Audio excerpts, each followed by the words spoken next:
Hello, friends. What is up? Welcome back to Be Cool and Live Balance podcast. Happy Wednesday. So, we are getting so close to the holidays. Kind of freaking out about it because it feels like it's not real.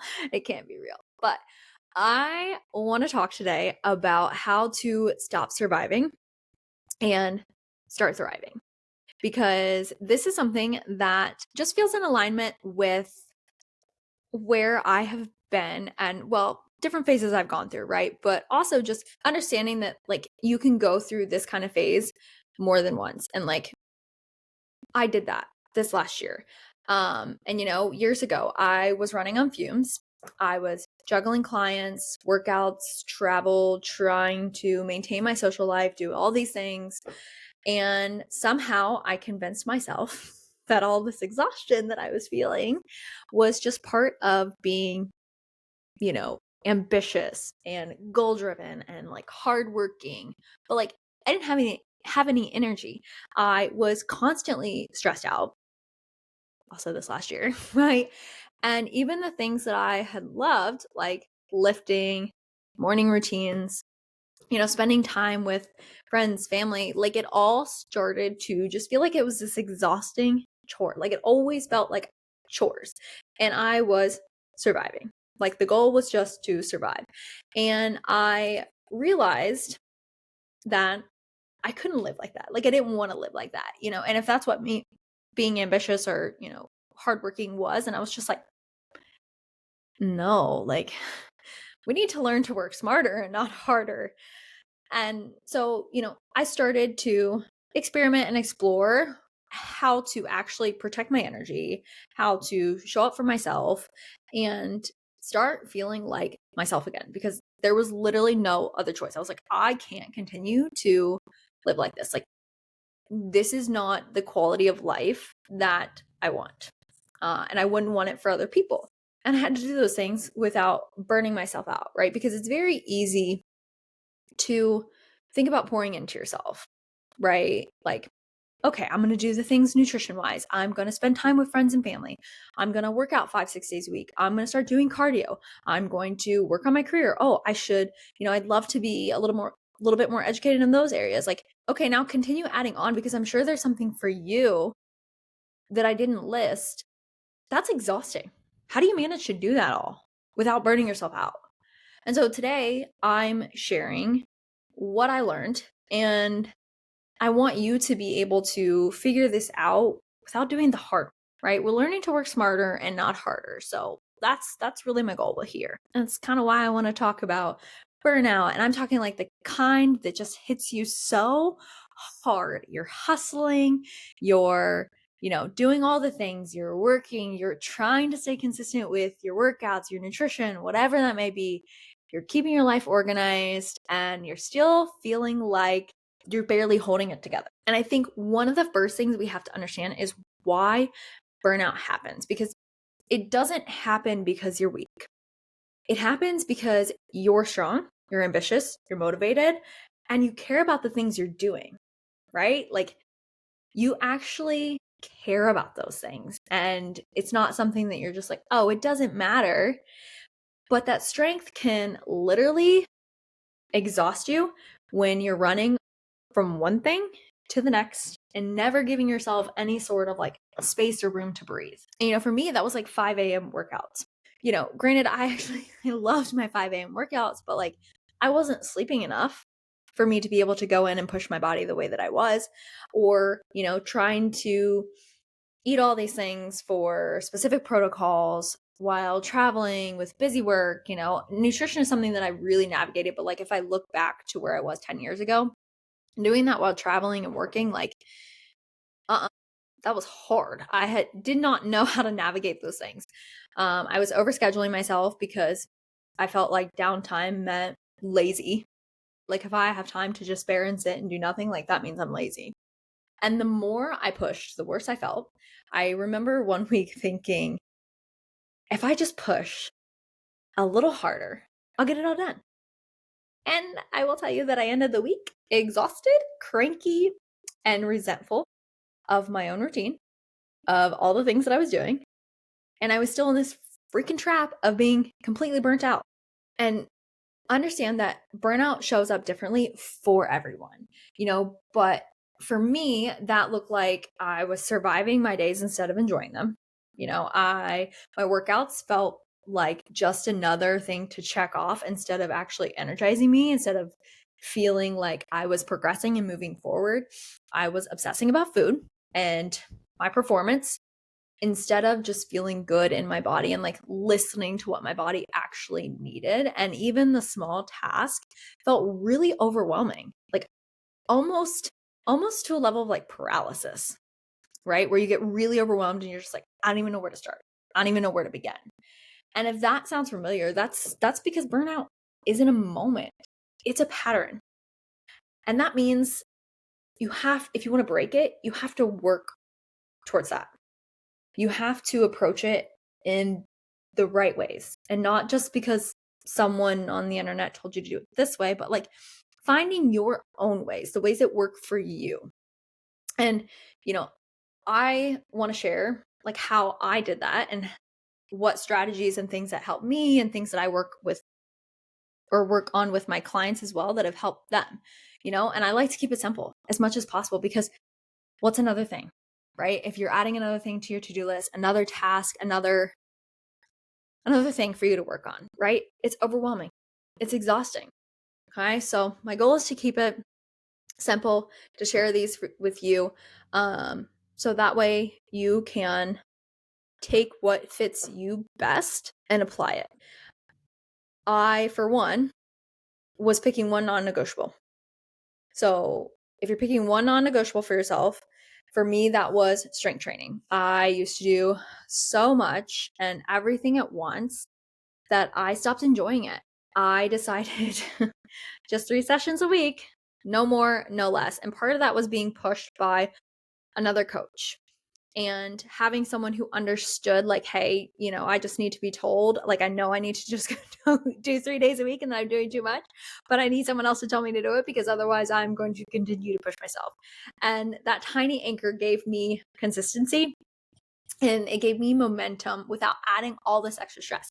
And then I found myself, as someone who's always loved working out 4 or 5 days a week, my coach was like, oh, you probably want a fourth day. And I was like, no, actually, I'm really thoroughly enjoying the fact that I only have to work out 3 days a week and then I get to enjoy my other time. Like that to me feels so much better than being like, oh, you know what? I need to add a fourth day. I do if I want to. I can go to yoga, I can go for a run, I can do Pilates, but it isn't a non-negotiable for that fourth day. Okay.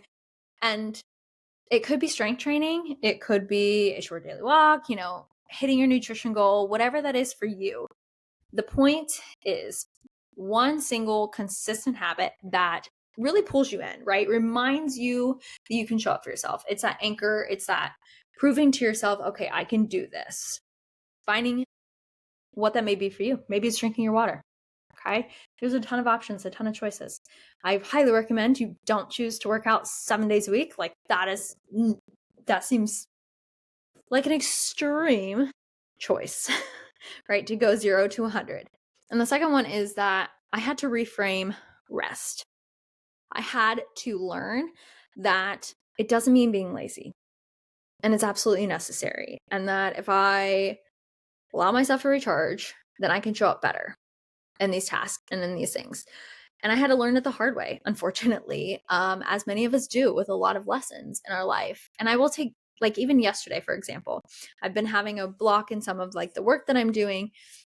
And I found myself wanting to push myself and like, okay, you need to get these things done. And then I was like, you know what? We're not going to do that. I'm going to give myself a little bit of time, like recharge, because you're trying to push yourself and it's not working.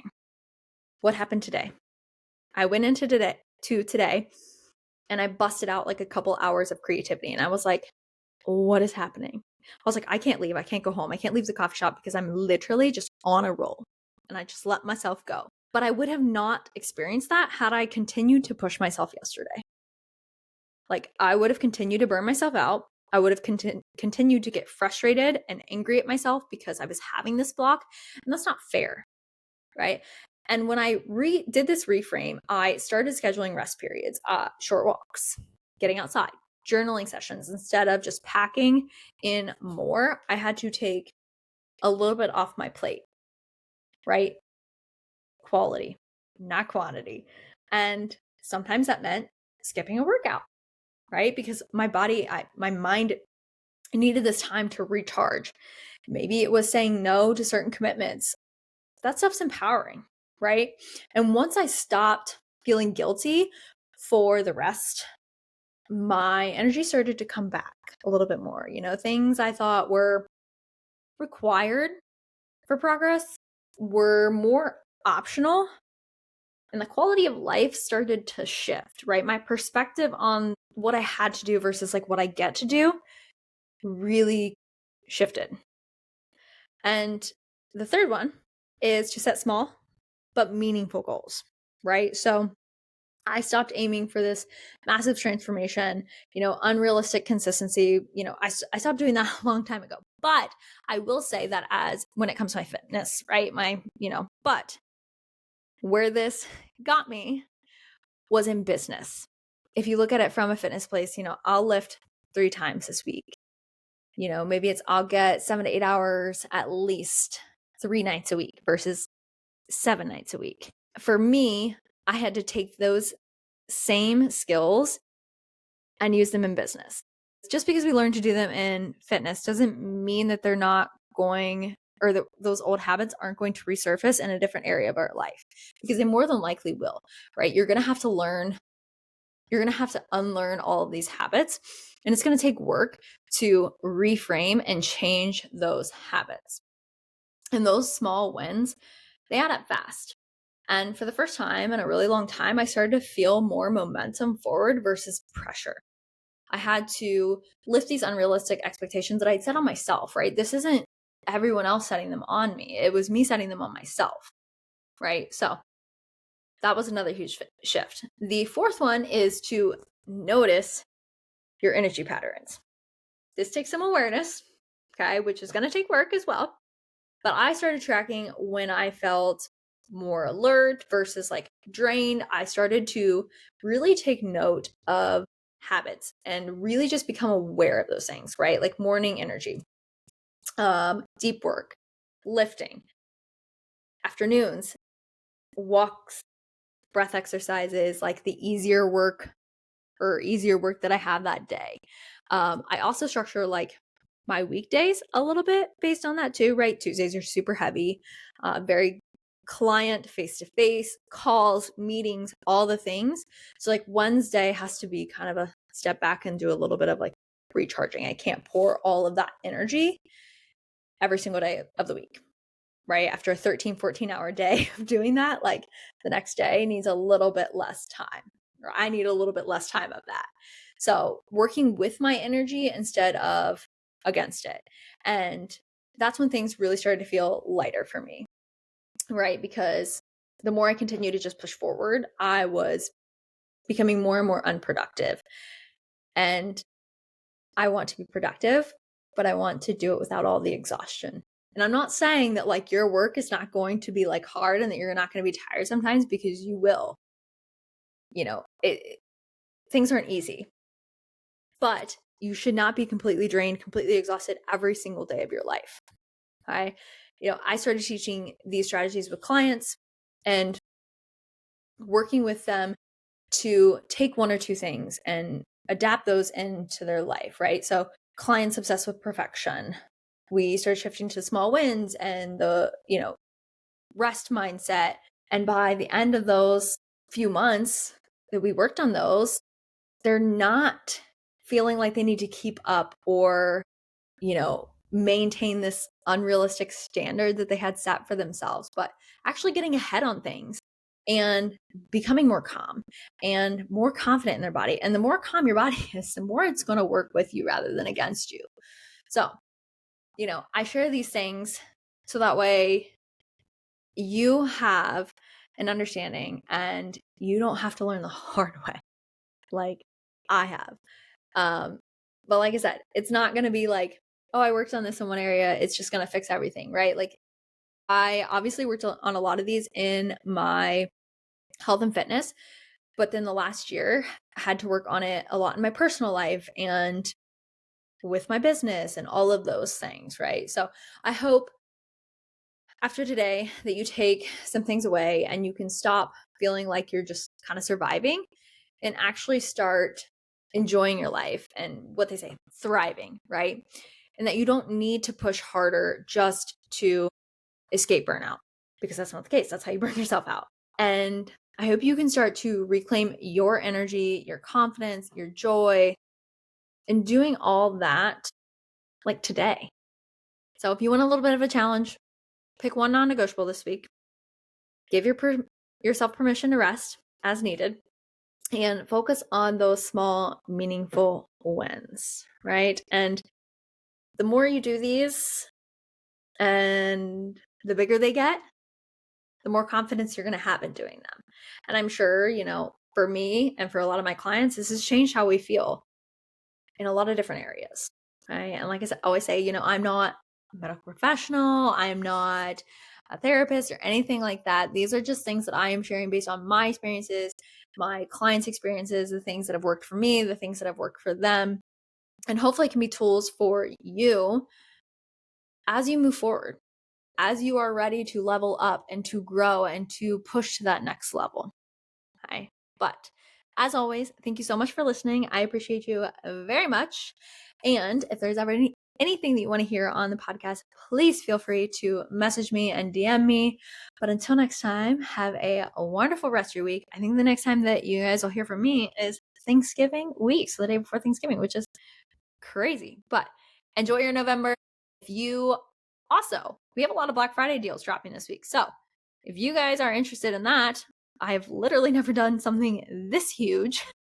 I sent details out on Friday, but I was like, over the weekend, I had a moment where I was like, no, we need to go bigger. I really want to do this and this and this. So that's what we're doing. And I guess the perks of owning your own business, but it's low key a little terrifying because yeah. I'm like, we do this once a year, so why not go big? Go big or go home, right? But I digress. Have a wonderful week, and I will talk to you next time.